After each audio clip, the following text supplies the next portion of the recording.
नमस्कार दोस्तों, कैसे हो आप सभी। मेरा नाम है शिवम और आप देख रहे हैं जेएनवी पाठशाला। मैं एक जवाहर नवोदय विद्यालय का स्टूडेंट हूँ। जी हाँ, एक नवोदयन। इस वीडियो में मैं करने जा रहा हूँ महायुद्ध का वाहन। ऐसे हम क्वेश्चन डिस्कस करेंगे जो आपके सक्सेस और आपके बीच में ला देंगे दरार। आपकी सफलता ही हमारी पहचान होगी।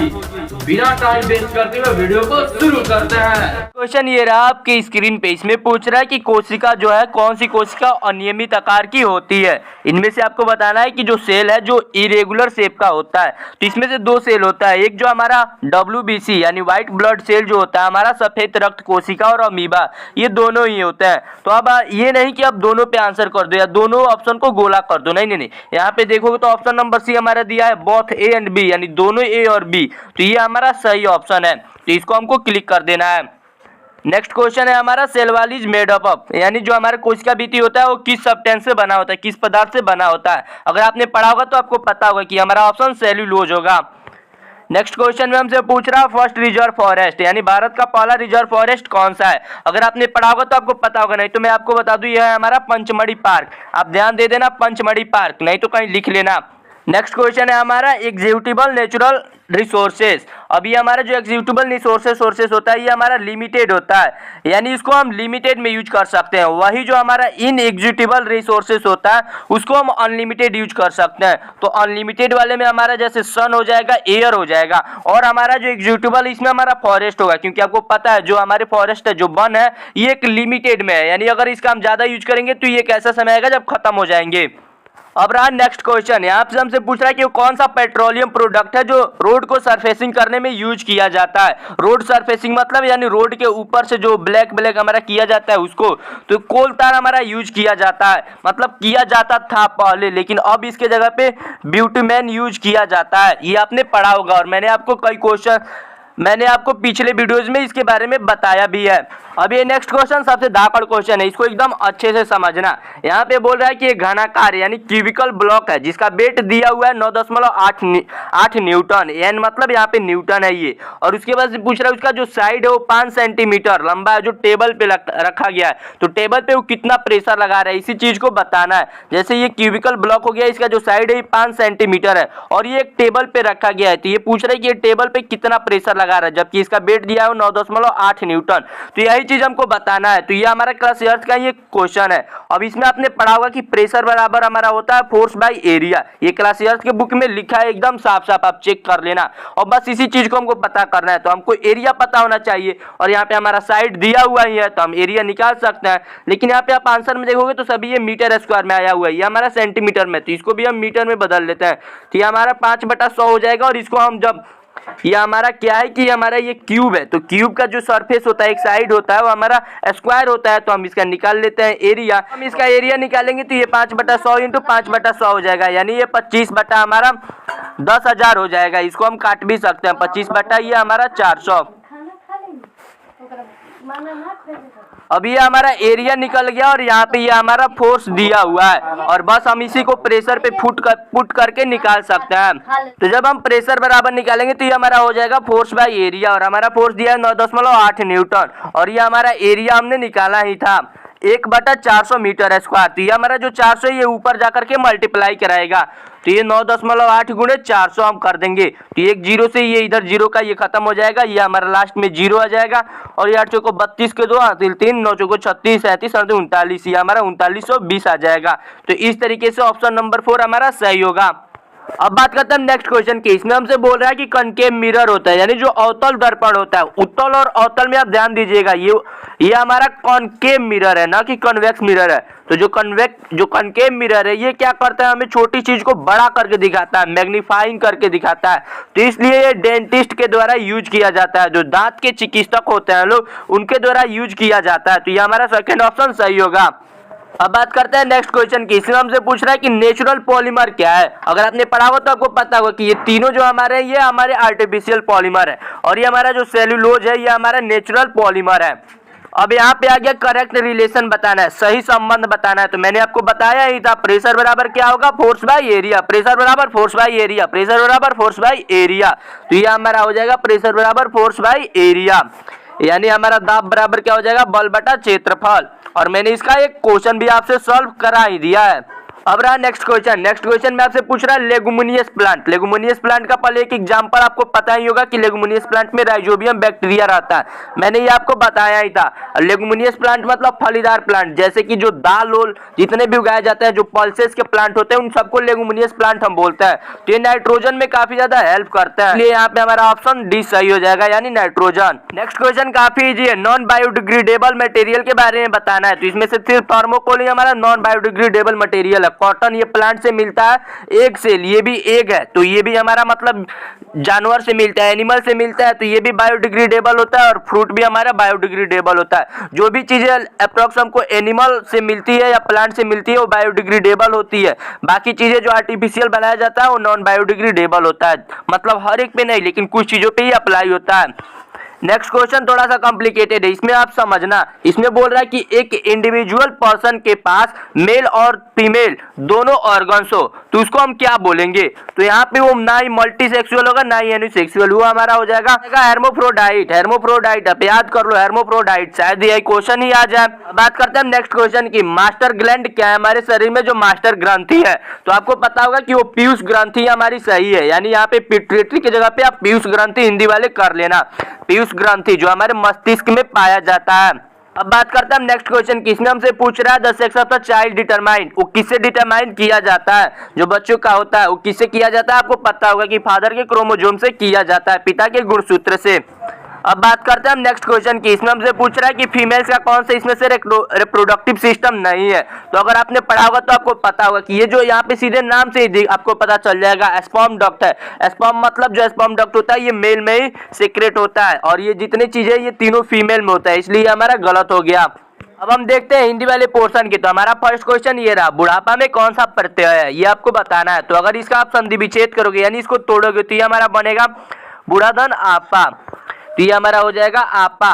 नेक्स्ट क्वेश्चन ये रहा, तू डाल डाल मैं पात पात, यानी एक मुहावरा जो लोकोक्तियां होती है वही है। इसमें पूछ रहा है कि इसका अर्थ क्या होगा।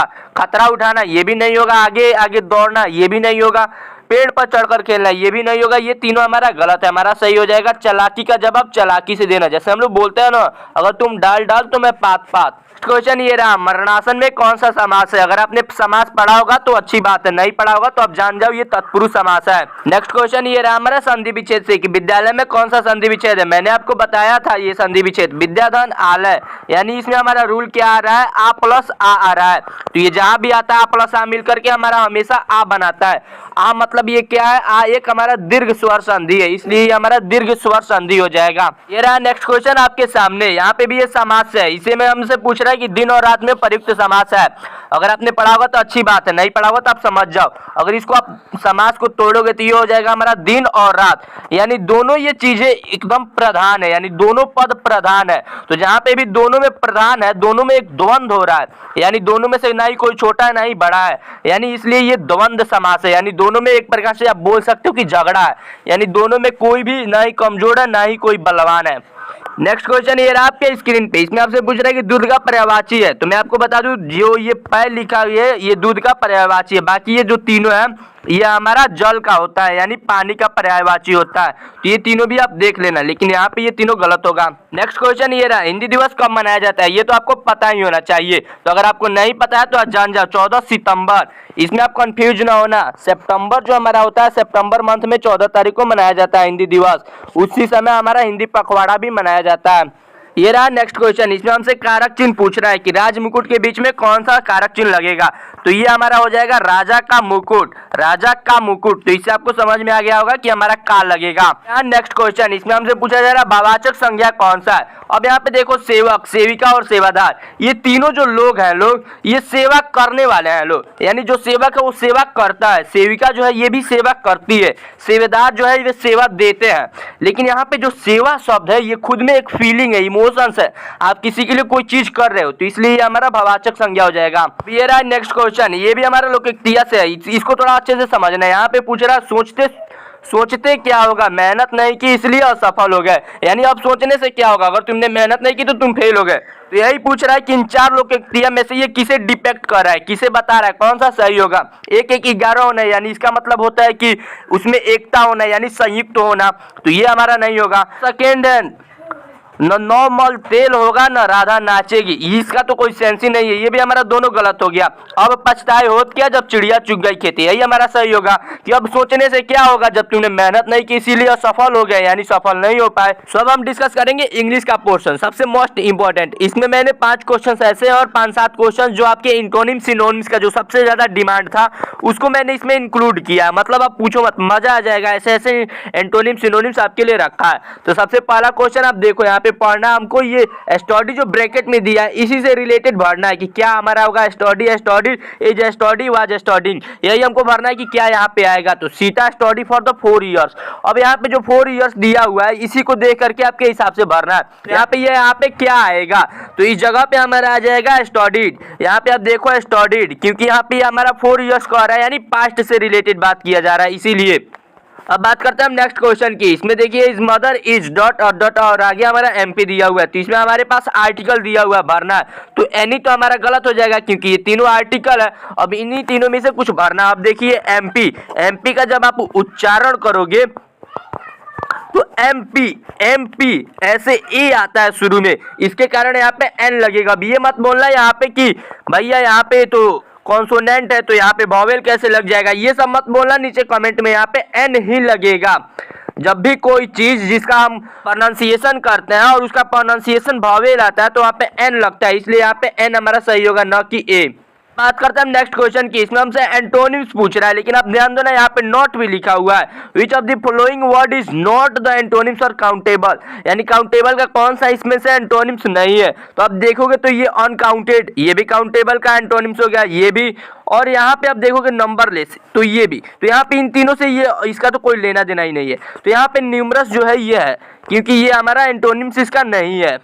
अब बात करते हैं हम नेक्स्ट क्वेश्चन की। यहाँ पे देख लो मैंने आपके लिए काफी अच्छे से लिख दिया है ताकि आप पहचान जाओगे। वॉइस में आपको चेंज करना है। अब यहाँ पे दिया लिटिल लैम्प फॉलोड और राम, आगे यहाँ पे लिखा हुआ है, इसी चीज को आपको बदलना है। तो क्या होगा, अब देखो यहाँ पे आप देखोगे तो फॉलोड, यहाँ पे ये जो सेंटेंस बनाया गया ये हमारा बनाया गया पास्ट इंडेफिनिट में। अब इसी को आपको चेंज करना है। तो जब आप चेंज करोगे तो पास्ट इंडेफिनिट में जब रहता है तो उसके साथ वाज लगता है, वाज, और ये जो हमारा रहेगा ये हमारा फॉलोड, तो ये हमारा सेकंड फॉर्म थर्ड फॉर्म में बदल जाएगा, तो वाज फॉलोड हो जाएगा हमारा। तो इसलिए हमारा फर्स्ट ऑप्शन सही है।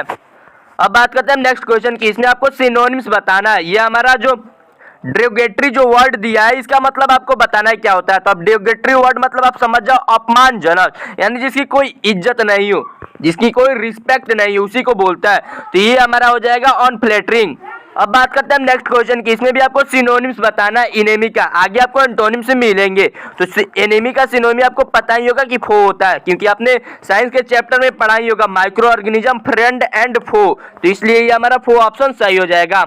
नेक्स्ट क्वेश्चन में आपको प्रोवर्ब बताना है। प्रोवर्ब एकदम आसान है, आप एकदम आसानी से बता सकते हो। Necessity is the dot dot dot of invention, जो आपने हिंदी में जरूर सुना होगा कि आवश्यकता आविष्कार की जननी है, उसी तरीके से हिंदी इंग्लिश में भी हम बोलते हैं necessity is the mother of invention, यानी जब किसी की जरूरत होती है तभी उसका आविष्कार किया जाता है। तो इसलिए यहाँ पे मदर हमारा सही होगा। अब बात करते हैं नेक्स्ट क्वेश्चन की। यहाँ पे आपको सिनोनिम्स बताना होमेज का। होमेज मतलब जिसके प्रति हमारे दिल में रिस्पेक्ट हो, यानी एक प्रकार से रिस्पेक्ट और रिवरेंस हो, उसी को हम बोलते हैं। तो यहाँ पे शो रिस्पेक्ट एंड रिवरेंस, बाकी जो चीजें ये सभी नहीं होगी। अब बात करते हैं हम नेक्स्ट क्वेश्चन की। जेन्युइन, जेन्युइन का हमको एंटोनिम्स बताना है। तो अब आप देखो जेन्युइन मतलब होता है असली, यानी जो मतलब शो ऑफ ना करे, और यहाँ पे ये हमारा इसका एंटोनिम्स हो जाएगा बोगस, यानी फेक। अब बात करते हैं हम नेक्स्ट क्वेश्चन की। यहाँ पे ये हमारा ग्रीफ, ग्रीफ का आपको सेम मीनिंग बताना है, यानी सेम एज मीनिंग, यानी एक प्रकार से सिनोनिम्स आपको बताना है। तो ये हमारा हो जाएगा सौरो, सौरो मतलब दुख एक प्रकार से, यानी जो सैड हो। सो मेरे प्यारे दोस्तों, अब हम बात करेंगे मैथ्स की। मैथ्स वैसे भी मेरा फेवरेट सब्जेक्ट है, शायद आपका भी होगा। तो फर्स्ट क्वेश्चन हमारा ये बोल रहा है कि एक हमारा रोम्बस है। रोम्बस आपको पता ही होगा समचतुर्भुज होता है, जिसकी सभी भुजाएं बराबर होती है और उसके जो डायगोनल्स होते हैं वो मिल करके 90 डिग्री बनाता है। अब यहाँ पे बोल रहा है कि उसका पेरीमीटर दिया हुआ है 40। मैंने बोला सभी भुजाएं बराबर होती है, तो अब इसका पेरीमीटर 40 दिया हुआ है, तो एक भुजा कितनी की हो जाएगी, 10 सेंटीमीटर की, 10 मीटर की, सॉरी, ये आप समझ गए। अब उसका एक डायगोनल जो है, एक डायगोनल दिया हुआ है 12 का और एक भुजा हो गया 10 का, और पूछ रहा है कि उसको पेंट किया जा रहा है बोथ साइड का। उसका जो ट्रायंगल, जैसे एक जो डायगोनल दिया हुआ है उसको दो ट्रायंगल के फॉर्म में बंट रहा है। अब ये जो ट्रायंगल को है ये पर मीटर स्क्वायर लग रहा है कलर करने में, पेंट करने में। तो टोटल कॉस्ट क्या आएगा, तो अगर हम रोम्बस का पूरा क्षेत्रफल निकाल लेते हैं यानी इसका एरिया निकाल लेते हैं तो हमें पता चल जाएगा। तो एरिया निकालने का दो तरीका है, या तो हम एक त्रिभुज का निकाल दें वो हीरोज फार्मूला से और फिर निकाल दें दूसरे त्रिभुज का और फिर हम निकाल दें, और नहीं तो सीधे हम एक डायगोनल दिया हुआ है और दूसरे डायगोनल को हम निकाल दे और रोम्बस के फॉर्मूले से हम निकाल दे। जैसे कि रोम्बस के एरिया होता है डायगोनल 1 इंटू डायगोनल 2 यानी बिकर्ण इंटू बिकर्ण पहला इंटू बिकर्ण दूसरा बाटा 2 होता है, इस तरीके से निकाल दे। तो ये वाला ज्यादा इजी है बिकर्ण वाला, इसलिए मैं इस तरीके से आपको बता दे रहा हूँ। जैसे कि ये हमारे पास था और एक तो हमारा ये 10 था और एक हमारा ये 12 था, तो अब हमको निकालना है। तो हमको क्या करना होगा कि पहले इसका एक डायगोनल पता होना चाहिए। अब इसका डायगोनल हम निकालेंगे तो पहले हम तो डायगोनल पूरा नहीं निकाल पाएंगे, तो हम पहले आधे डायगोनल का निकाल लेते हैं पाइथागोरस परिमेय से। तो अब आप देखोगे कि जैसे ये त्रिभुज टाइप का यहाँ पे बन जाएगा। ये तो हमारा 10 दिया हुआ है और यहाँ पे जो हमारा ये 12 था ये हमारा हो जाएगा 6 हो जाएगा, और इस तरीके से करके हम इसको निकालेंगे। ये वाला हमारा पोर्शन अगर ये हमारा निकल जाएगा तो ये जितना आएगा इतना ही ये भी हो जाएगा। तो ये टोटल हम निकाल लेंगे, ये जितना आएगा इसका डबल करके। तो इस तरीके से जब हम निकालेंगे तो आपको पता है पाइथागोरस परिमेय से हम 10 का स्क्वायर कर देंगे और -6 का स्क्वायर कर देंगे और जो आएगा उसको रूट में कर देंगे। तो इस तरीके से ये 100 - 36 हो जाएगा यानी रूट में 64 हो जाएगा यानी 64। इस तरीके से ये हमारा 8 आ जाएगा यानी ये हमारा 8 हो गया, यानी हमारा दूसरा डायगोनल जो होगा वो हमारा 16 मीटर हो गया। अब देखो अब हमारे पास दोनों डायगोनल है, एक डायगोनल हमारा 12 दूसरा हमारा 16, मतलब पाइथागोरस परिमेय से मैं निकाल लिया हूँ। इसको आप अच्छे से रिवर्स करके समझ जाना पीछे। अब देखो जब हम एरिया निकालेंगे तो ये हमारा 12 × 16 यानी डायगोनल 1 इंटू डायगोनल 2/2। अब इस तरीके से ये हमारा 2 से ये हमारा 8 बार में 12 बटे 96, ये हमारा हो गया 96 मीटर स्क्वायर। अब इसको हमको निकालना है, 5 मीटर स्क्वायर लग रहा है, 1 मीटर स्क्वायर का 5 रुपए लग रहा है। तो 96 मीटर स्क्वायर का कितना लगेगा, 96 × 5 लगेगा। और जब हम इसको करेंगे 96 × 5 तो ये हमारा आंसर आ जाएगा 480 यानी ऑप्शन नंबर 1 हमारा सही है। अब बात करते हैं नेक्स्ट क्वेश्चन की। नेक्स्ट क्वेश्चन में बोल रहा है the circumference of the two circle of the ring. एक बोल रहा है कि एक सर्किल जो है इस तरीके से दूसरा ऐसे और दोनों रिंग फॉर्म कर रहे हैं। दोनों का हमारा सर्कमफ्रेंस दिया हुआ है यानी एक प्रकार से परिमाप दिया हुआ है। एक का हमारा दिया हुआ है जो छोटा वाला है इसका 66 सेंटीमीटर, दूसरे का दिया हुआ है हमारा 88 सेंटीमीटर। बोल रहा है कि इन दोनों के बीच का जो मोटाई है वो कितना है। तो कब कैसे पता चलेगा, तो जब हम अगर हमको इसका रेडियस पता हो और बड़े वाला का रेडियस पता हो, इन दोनों का सेंटर एक ही है, ये हमको ध्यान रखना है। तो हमको इससे पता चल जाएगा, बड़े वाले के रेडियस से छोटे वाले का रेडियस घटा देंगे तो इसकी मोटाई हमको पता चल जाएगी। तो बस हमें वही करना है। तो आपको पता ही होगा कि 2πr होता है हमारा सर्कमफ्रेंस और ये हमारा पहले का कितना दिया हुआ है 88। और इस तरीके से जब हम निकालेंगे तो ये हमारा जैसे ये पाई की जगह पे हम 22/7 लिख लेते हैं तो r बराबर ये क्या हो जाएगा हमारा 2 जो है इधर आकर के डिवाइड करेगा तो ये हमारा 44 हो जाएगा और इंटू इधर जो हमारा 22/7 था ये हमारा पाई की जगह पे ये इधर आकर के 7/22 हो जाएगा। तो मैं डायरेक्ट आपको बता दे रहा हूँ, ये 2 से ये सीधे हमारा कट जाएगा 2 बार में यानी 7 दूना 14 यानी यहाँ से r बराबर हमारा 14 सेंटीमीटर आ गया। और फिर उसी तरीके से जब सेकंड वाले का हम निकालेंगे 2πr बराबर 66 तो उस तरीके से फिर r बराबर हमारा सीधे मैं निकाल दे रहा हूँ 2 से इसको हम करेंगे तो ये हमारा 33 और इंटू ये हमारा 7/22। अब हमको इसको 11 बार में कट करते हैं, 11 तिया 11 2 जा। अब इस तरीके से हम करेंगे 7 3 21 को हम 2 से डिवाइड करेंगे यानी ये 10.5 आ जाएगा यानी एक 10.5 आ गया और एक हमारा आ गया 14 सेंटीमीटर और इन्हीं दोनों का डिफरेंस हमको बताना है। तो अब आप देखो एक 14 है, 14 माइनस 10.5 यानी 10.5 तो इसको जब आप माइनस करोगे तो कितना आएगा हमारा 3.5 सेंटीमीटर। बात करते हैं हम नेक्स्ट क्वेश्चन की। नेक्स्ट क्वेश्चन में आप देखो यहाँ पे इक्विलैटरल ट्रायंगल यानी समबाहु त्रिभुज का क्षेत्रफल हमसे पूछ रहा है। आपको पता होगा ये समबाहु त्रिभुज का क्षेत्रफल होता है हमारा √3/4 इंटू साइड स्क्वायर। आप इसको हमेशा याद रखना, side square √3/4 into side square.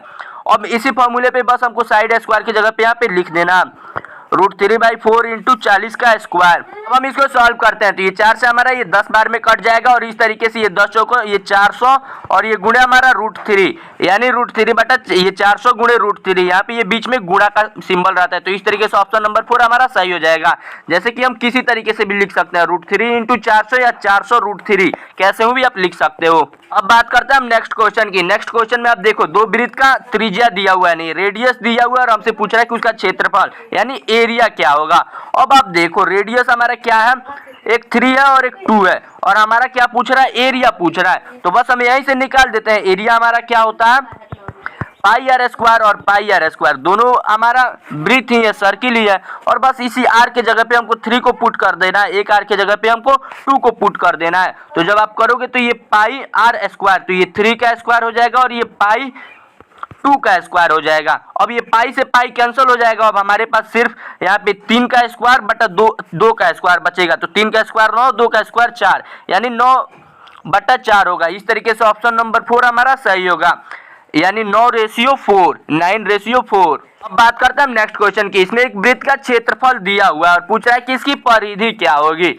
अब ये काफी इजी है, थोड़ा सा अगर आप इसको गलत तरीके से न सॉल्व करो तो एकदम आराम से आप इसको सॉल्व कर सकते हो। वृत्त का क्षेत्रफल क्या होता है हमारा, पाई आर स्क्वायर बराबर ये हमारा कितना दिया हुआ है, 9 पाई स्क्वायर। अब देखो हम यहाँ से हम रेडियस का वैल्यू निकाल लेते हैं, यानी आर की वैल्यू निकाल लेते हैं। अब यहाँ पे देखो जब हम आर स्क्वायर इधर ही रख देते हैं और ये पाई को इधर भेज देते हैं, तो जब पाई को भेजेंगे तो ये पाई इधर आएगा तो बटा में आ जाएगा, इधर गुणा में है तो ये 9 पाई स्क्वायर बटा 9 होगा, तो ये 9 कट कर देगा। अब देखो यहाँ पे आर स्क्वायर बराबर हमारा क्या बचा, 9 आर स्क्वायर, सिर्फ इतना ही बचा। अब इसी को हम सॉल्व कर लेते हैं। अब देखिए जैसे हम आर को इधर ऐसे ही सिर्फ आर लिखते हैं और ये हमारा जो स्क्वायर है इधर इसको रूट के फॉर्म में भेज देते हैं, तो अब ये रूट में 9 आर स्क्वायर हो जाएगा। अब यहाँ से आर का वैल्यू कितनी आसानी से निकल जाएगा, ये 9 के जगह पे हम 3 लिख सकते हैं, आर स्क्वायर की जगह पे आर, यानी हमारा रेडियस कितना हो जाएगा 3r। आप ध्यान देना रेडियस 3r हो जाएगा। अब इस तरीके से हम सरकमफ्रेंस आसानी से निकाल सकते हैं। अब हमारा सरकमफ्रेंस होता है 2 पाई आर। अब आपको पता है ये 2 इंटू और हमारा पाई ही लिख लेते हैं क्योंकि पाई से कोई लेना देना, आर हमारा क्या था 3r था, और बस इसी को हम सॉल्व कर देंगे। तो आप देखोगे 3 दूना 6 और ये हमारा पाई आर, यानी 6 पाई आर। इस तरीके से ऑप्शन नंबर 3 हमारा सही है। अब बात करते हैं हम नेक्स्ट क्वेश्चन की। ये थोड़ा सा कॉम्प्लिकेटेड है, यहाँ पे √2 का वैल्यू दिया हुआ और पूछ रहा है इस इक्वेशन को सॉल्व करने पे क्या आएगा। तो यहाँ से आप देखोगे तो आप देखोगे सभी में √2 हम कॉमन ले सकते हैं। √2 जब हम कॉमन लेंगे तो यहाँ पे हमारे पास क्या बचेगा, √4 बचेगा, 5 और √4 बचेगा। तो √4 का वैल्यू क्या होता है 2 होता है, तो अगले स्टेप में हम इसका मल्टीप्लाई करा लेंगे और माइनस, फिर यहाँ से जब √32 है तो ये √16 हो जाएगा, -2 और √16, और यहाँ पे फिर प्लस और √2 जब हम ले लेंगे तो ये कुछ नहीं बचेगा, बस 2 ही बचेगा।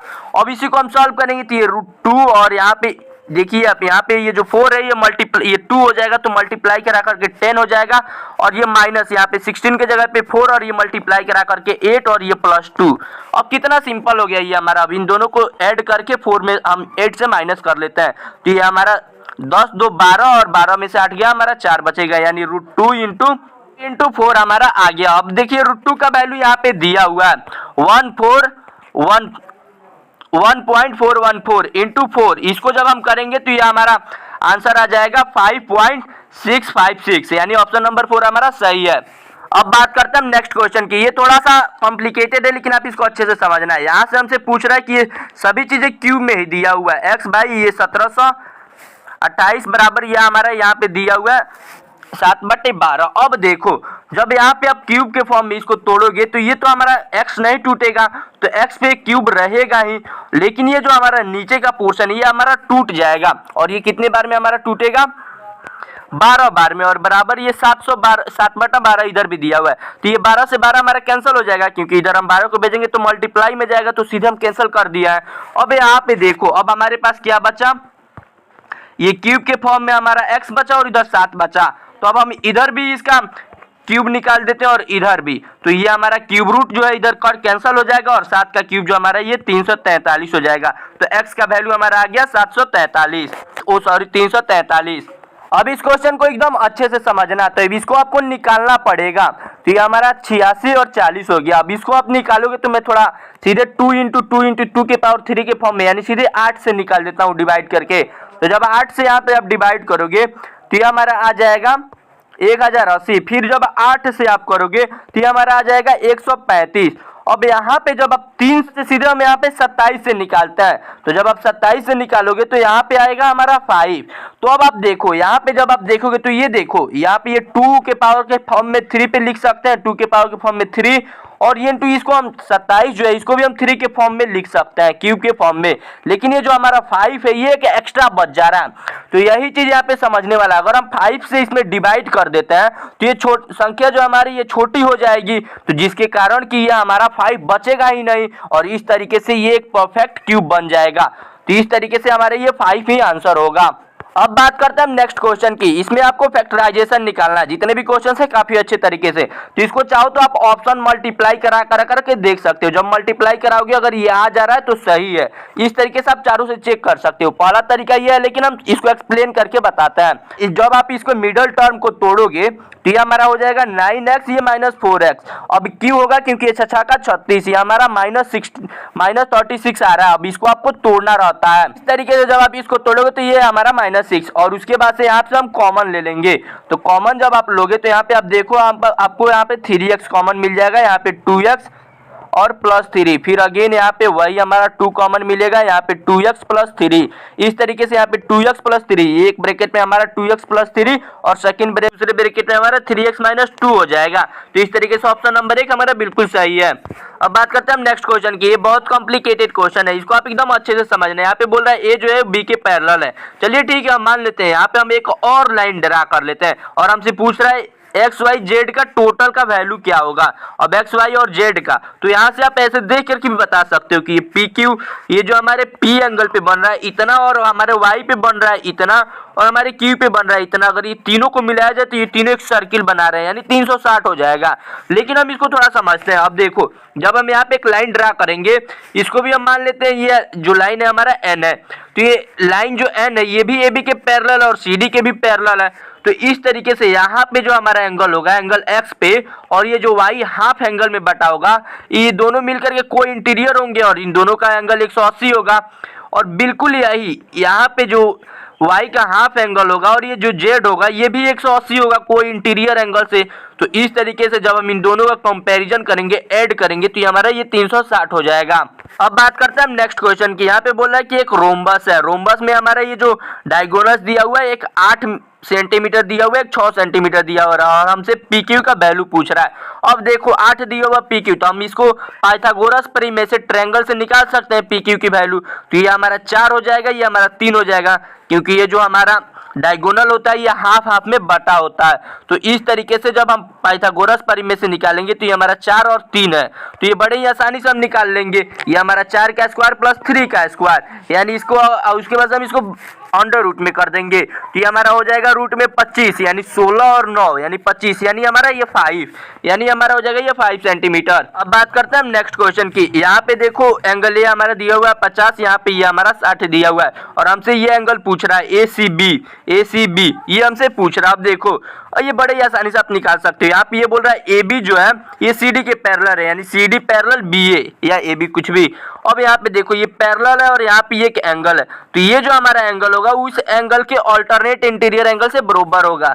तो यहाँ पे देखो एंगल A जो है वो इस एंगल का बराबर होगा, यानी बराबर होगा एंगल ACD, ये दोनों आपस में इक्वल होंगे। तो इस तरीके से ये भी हमारा 50 डिग्री हो जाएगा, ये भी हमारा 50 डिग्री और ये 60 डिग्री, और यही एंगल हमसे पूछ रहा है। तो आपको पता है कि एक लीनियर पेयर पे जितने भी एंगल बनते हैं उनका जोड़ 180 होता है। तो ये 50 और 60 ये दोनों मिलकर के हो जाएंगे 110 और -180। तो इस तरीके से हमारा ऑप्शन नंबर 3 सही है, यानी 70 डिग्री। अब बात करते हैं हम नेक्स्ट क्वेश्चन की। इसमें हमसे पूछ रहा है कि एक स्कूल में जो गर्ल्स और बॉयज का रेशियो है वो दिया हुआ है हमारा 9:5, और हमसे पूछ रहा है जो गर्ल्स है वो 320 है, यानी 5x = 320 है, और टोटल बॉयज हमसे पूछ रहा है कितना है। तो टोटल बॉयज हमारा 14x हो जाएगा। बस इसी को हम निकाल देंगे तो x का वैल्यू हमसे पता चल जाएगा। ये 320, तो x से जब हम 320 में 5 से डिवाइड करेंगे तो हमारा 64 बार में डिवाइड हो जाएगा, और बस 14 × 64 हम कर देंगे, हमारा आंसर आ जाएगा 896।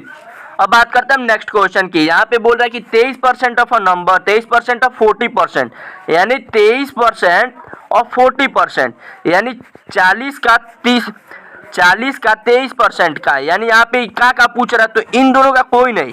अब बोल रहा है किसी नंबर का, तो यहाँ पे किसी नंबर का यानी x का बराबर कितना हमारा है 69, यानी यहाँ पे देखो ये 40% जो है यही है किसी नंबर का है, लेकिन ये 40% का जो है ये 23 का है, यानी 40% का जितना वैल्यू है किसी नंबर का वो 23% का 69 है।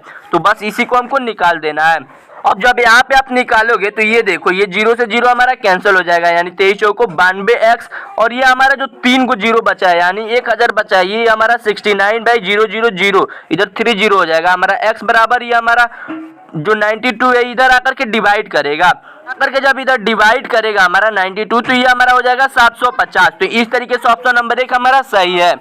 अब बात करेंगे हम नेक्स्ट क्वेश्चन की। इसमें बोल रहा है कि कृष्णन है जो x रुपीज, कृष्णन के पास x रुपए है, उसने 1/3 खर्च कर दिया, 1/3 खर्च किया, तो उसके पास कितना रुपए बचा, x/3 माइनस x, यानी x में से x/3 आप माइनस कर लो, इतना उसके पास रुपए बचा। तो अभी कितना रुपए हो जाएगा, 2x/3 उसके पास बचा है, और इस रुपए में से भी उसने 100 रुपए अपने बेटे को किताब खरीदने के लिए दे दिया। अब उसके पास तो -100 हो जाएगा, तो वही पूछा जा रहा है अब उसके पास कितना रुपए है। तो भाई इतना ही तो रुपए है ना अब उसके पास, 2x/3 माइनस 100, तो यही हमारा आंसर हो जाएगा। तो दोस्तों अगर वीडियो पसंद आई हो तो वीडियो को लाइक करना और चैनल को सब्सक्राइब करके बेल आइकन ऑन कर लो। तो फिर मिलते हैं अगले वीडियो में, तब तक के लिए जय हिंद।